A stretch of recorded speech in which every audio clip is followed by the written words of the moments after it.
Dozens protested outside of the Immigration and Refugee Board office in downtown Toronto this afternoon. Demonstrators were calling on the federal government to grant full and permanent immigration status for all migrants, saying many are excluded from health care, emergency income, and workplace protections, leaving them especially vulnerable during the pandemic.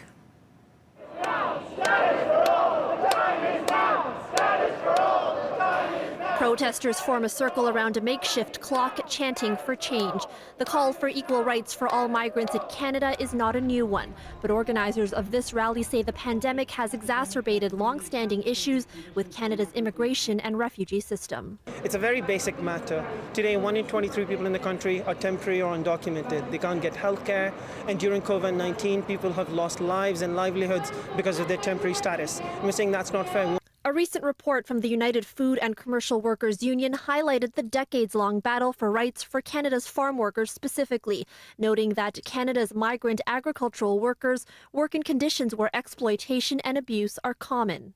Gabriel Flores is a migrant farm worker whose bunkmate, Juan Lopez Chaparro, a father of 4 from Mexico, died in mid-May after contracting COVID-19 while working on an Ontario farm.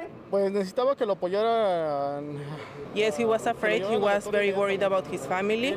He kept saying that he felt bad for many days, but he didn't get any medical attention. The only thing they gave him was pills. The conditions in the house were very bad.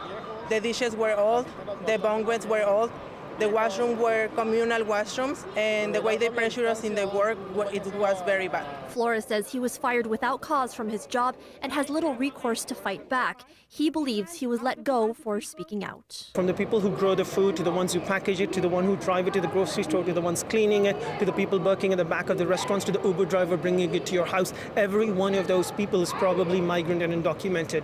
We live in a society where migrants and undocumented people sustain Canada.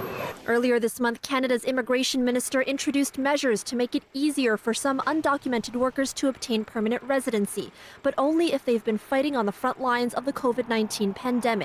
Hassan says it does not go far enough. But the thing is, COVID-19 does not discriminate. Rights should not only belong to a few. If we want a fair society that responds to the COVID-19 crisis and this moment that we're in, it just means everyone should have the same rights. The group has also started an online petition. In addition to permanent status for all, they're calling for universal health care and worker protections. The petition has more than 12,000 signatures.